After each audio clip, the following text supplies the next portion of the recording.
Olá a todos, continuando a matéria Direito e Ditadura, vamos falar um pouco do livro La Fiesta del Chivo, do autor Mário Vargas Llosa. Nosso grupo é formado por Alexandre Manuel Meirinhos Geraldes, Flávia Shirley Alves, Renato Luiz Bordim e Tiago Carvalheiro Criscuolo. O título em português da obra é A Festa do Bode e teve seu lançamento no ano de 2000. O autor é o peruano Mário Vargas Llosa, e o livro, entre outros prêmios, recebeu o Nobel de Literatura em 2010. A obra trata a ditadura de Rafael Leônidas Trujillo Molina, na República Dominicana, que perdurou entre 1930 e 1961. É uma ditadura que de fato ocorreu, foi uma ditadura extremamente violenta, e o interessante da obra é como o autor mescla personagens e acontecimentos reais com personagens e acontecimentos fictícios. Tudo para dar uma sensação e uma noção para saber o que ocorria na ditadura Trujillo. O livro, então, ele caminha sob três perspectivas. A da família Cabral, encabeçada por Urânia Cabral. A segunda, sob a ótica do próprio Rafael Trujillo, o seu último dia de vida. E a terceira se divide entre a perspectiva dos conspiradores e o que levou eles a praticarem um golpe, um ato, um atentado à vida do ditador, e os acontecimentos pós-atentado à vida do ditador com a morte dele, que são a perseguição aos conspiradores, bem como ficou a política da República Dominicana pós-atentado. Com a morte do ditador, a memória dele caiu em desgraça. A primeira perspectiva, então, é da família Cabral, encabeçada por Urânia Cabral. Urânia, ela deixou a República Dominicana com 14 anos, um pouco antes do fim do regime Trujillo, e passou 35 anos nos Estados Unidos, onde mora, trabalha, onde estudou. Ela passou 35 anos sem contato, sem conversar com seu pai e com seus familiares. E o porquê ela ter passado 35 anos afastado é o que conta esse núcleo delas.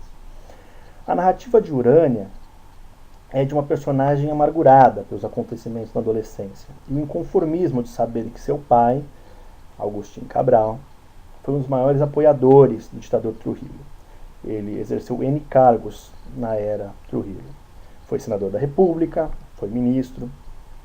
Porém, um pouco antes do fim do regime, Agustín Cabral caiu em desgraça, perdeu a confiança do benfeitor Trujillo. E para tentar recuperar essa confiança, Agustín Cabral oferece sua filha, Urânia, para que o ditador a desvirgine. Esse é o motivo do porquê Urânia fugiu. E durante o relato, ela conta os acontecimentos dessa noite em que o pai a ofereceu para o Trujillo, mas também o quanto antes desses acontecimentos ela sentiu um fascínio pelo ditador. Como ela ia ser convidada para uma festa com o ditador, que inveja ele a casar com as amigas. Então é um núcleo muito interessante que mostra esse lado de como o povo idolatrava o ditador, mas também os maus que o ditador fazia para as pessoas. A segunda perspectiva é do próprio ditador, Rafael Trujillo. Ela conta o último dia de vida do ditador, desde que ele acorda, as reuniões que ele tem, até o momento em que ele sofre o atentado e é morto. A narrativa do próprio ditador mostra, então, ele relembra seus feitos em benefício do país, o seu relacionamento com os políticos, com as autoridades da República Dominicana e também com as autoridades estrangeiras, principalmente as norte-americanas, do qual ele foi um grande aliado no início. Mas também mostra o seu lado perverso, o seu lado de tortura, de perseguição e morte dos opositores do regime, a cobiça e o desejo e o uso que ele fazia das mulheres, as mulheres inclusive de amigos e colaboradores, e o fascínio que ele exercia sobre o povo né, que entre outros títulos o chamava de benfeitor, generalíssimo, salvador da pátria. O terceiro é dos conspiradores, né, e dos acontecimentos pós-atentado do ditador. Esse é um núcleo muito interessante, porque os conspiradores, eles viviam uma mentira pública e uma verdade privada. O que quer dizer isso? Muitos deles, eles, direto ou indiretamente, eram empregados e trabalhavam para o regime de Trujillo. Mas, né, eles explicam o que levou cada um deles a se opor ao regime e a praticar a conspiração para matar Trujillo, o qual eles chamavam de bode. Aí está um dos motivos para o livro se chamar A Festa do Bode. É interessante o pós-atentado, em que mostra a perseguição aos assassinos e mostra como a política da República Dominicana ficou um pouco perdida.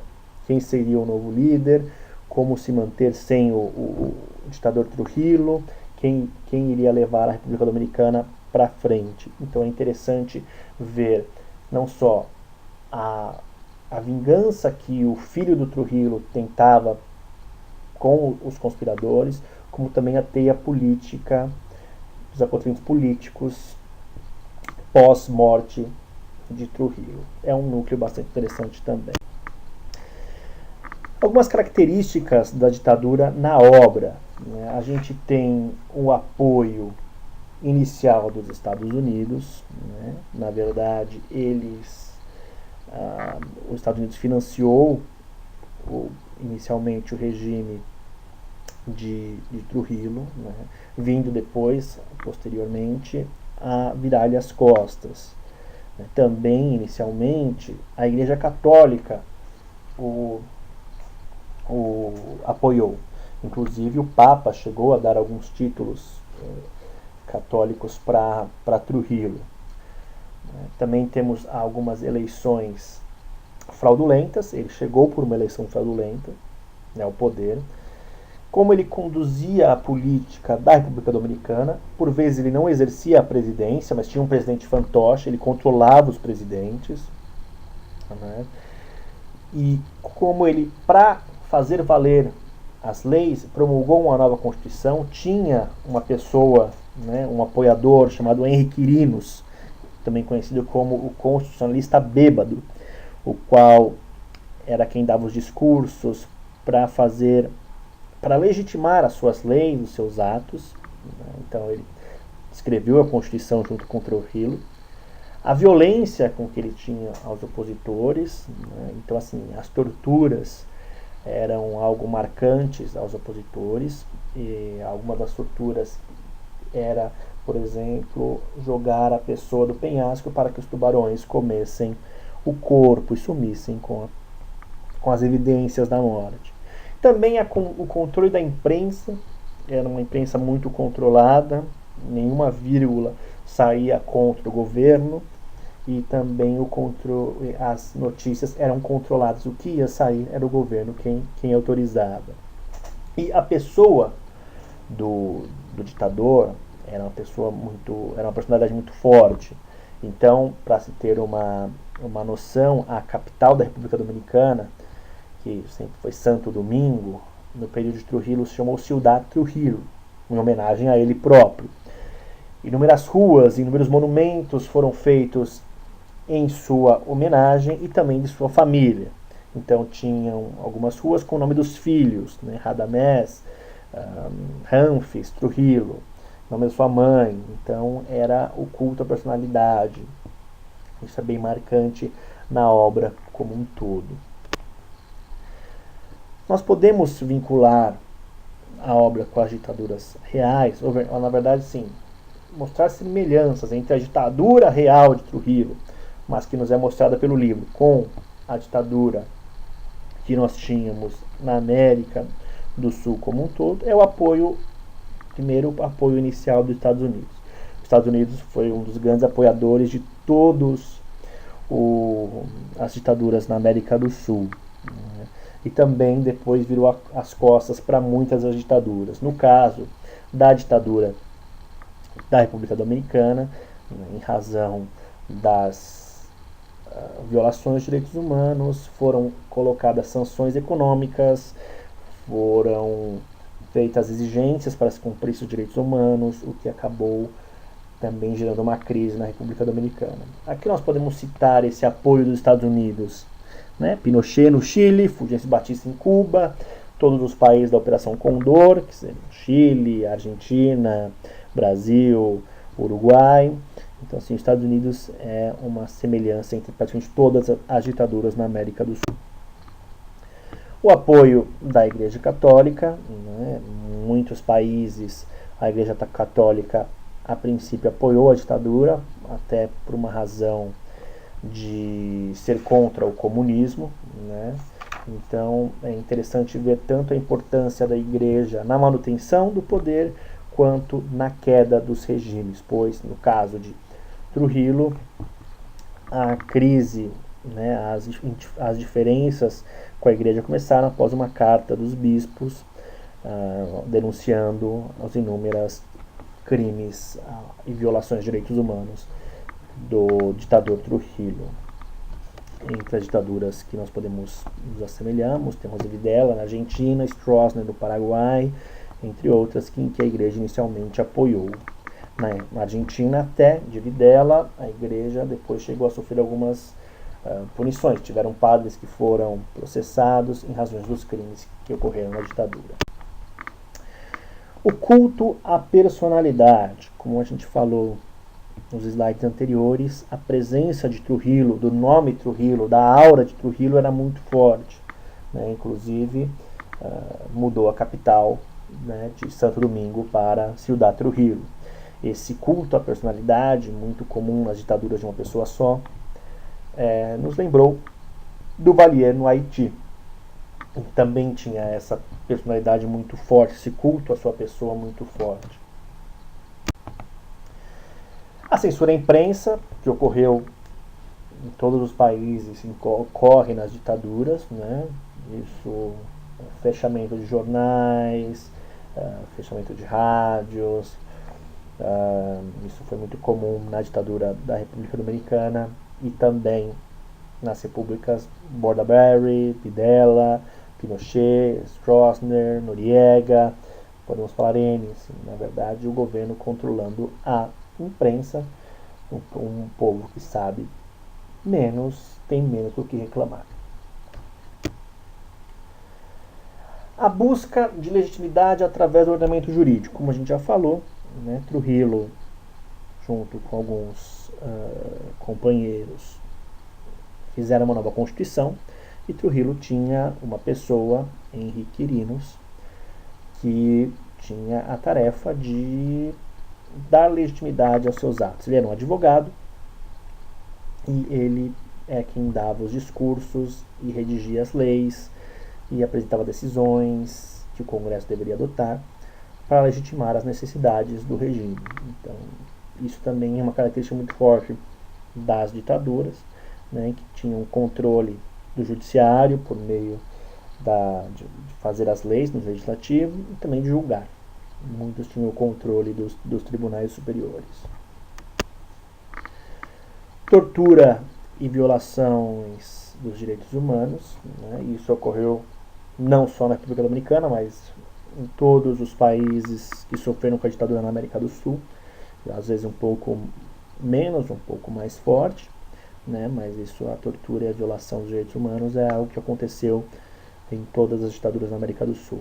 E é um aspecto que, de fato, a obra abordou bem, pois mostrou alguns métodos de tortura, né, não só enquanto Trujillo estava vivo, mas também depois de morto. Então é muito interessante ler sobre isso.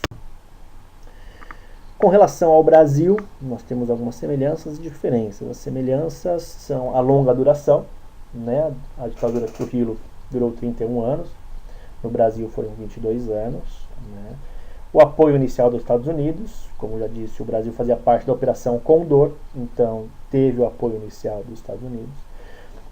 Inicialmente o apoio popular, né, era contra o comunismo, era contra a crise que estava se instalando tanto na República Dominicana que no Brasil também. O forte controle da imprensa, né? Então, assim, era uma imprensa controlada tanto lá quanto aqui. A Constituição promulgada e leis que violaram os direitos humanos. Aqui no Brasil nós temos o AI-5, que foi uma das leis mais cruéis e violentas da história do Brasil. As torturas e perseguições a opositores. Isso iguala muito as duas narrativas, tanto a República Dominicana quanto a brasileira. E o final, que teve uma crise econômica e social, né? Aqui no Brasil a crise econômica levou a sociedade a se rebelar contra a ditadura militar, os militares, né? E lá na República Dominicana, em razão das sanções da OEA, a República Dominicana não tinha com quem fazer negócio e a crise econômica estava muito séria.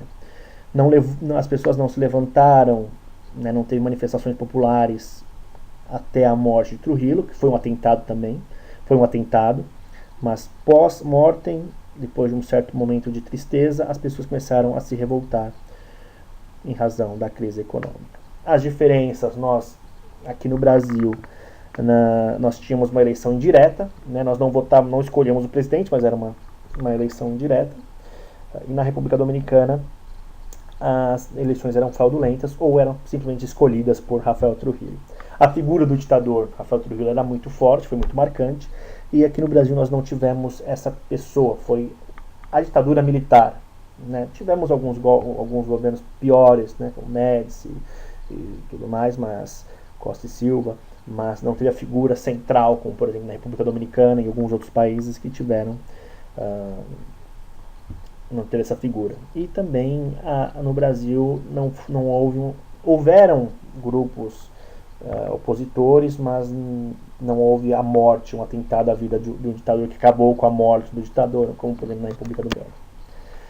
Uma coisa interessante que nos fez pensar foi a questão do saudosismo. Quando na narrativa de Urânia ela encontra uma enfermeira que era muito criança na época da ditadura, porém essa enfermeira é saudosista, né? E infelizmente a gente encontra aqui ainda no Brasil algumas pessoas que entendem que a ditadura militar foi algo positivo e tem saudades desse tempo.